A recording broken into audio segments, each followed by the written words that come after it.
Hey guys, welcome back to T-365. Picture this, you're in a Teams chat with an external contact, maybe that's a client, maybe it's a vendor or partner, you need to send them a file. So you click on that plus icon at the bottom of the chat to attach it, and the option isn't there.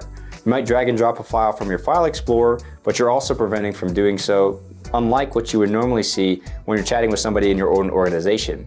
And that's not actually a glitch, it's actually a policy in Microsoft Teams. By default, we're going to block attaching files directly in chats with external participants, and most people have no idea that the setting even exists.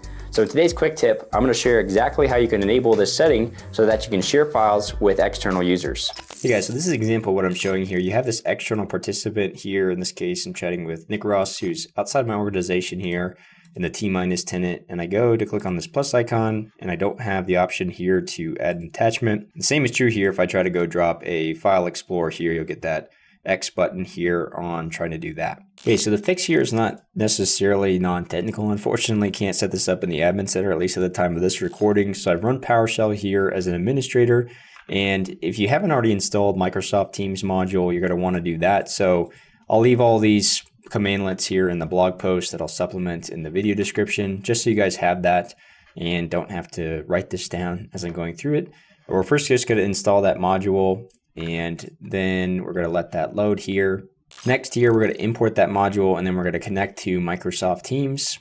So this connection that you will set here is needing to be a admin in the account, either a Teams administrator or a global admin here to be able to connect successfully. So I'm going to go ahead and sign in this to the T- account here just to show you guys this. Now that we're connected here, we're going to run this single command, which is the Set-CsTeamsFilesPolicy identity global, and then specific parameter that's going to change this setting for us is this file sharing and chats with external users.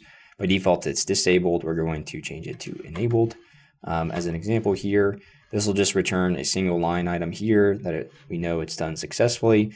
If you do want to check that it's been done, you just do the get request on this as well too. And we've got this set up here, and we've got this set to enabled.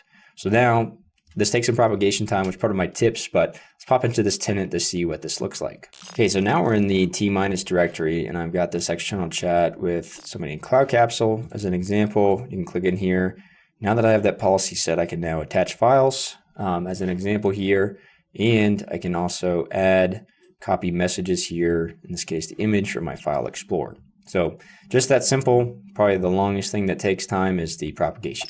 Now here's a few tips about this policy in general. The first of which is that this is actually scoped to the global environment. So if you want to actually scope this down to individual users or groups, you can do that. I'll leave some notes here in my blog post about that if you didn't want everybody in an organization to have that permission.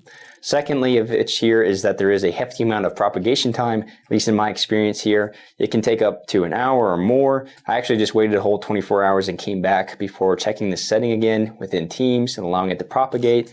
So definitely do that before you think that something went wrong with the PowerShell scripts that you're running. Okay guys, so to wrap up here, this is a small setting that can cause a lot of daily friction. Now you know exactly where to find it. If this quick tip was helpful, hit that subscribe button to see the video next week around Microsoft and security, and check out the video description for that PowerShell script that's going to be in my blog. I'll see you guys in the next one.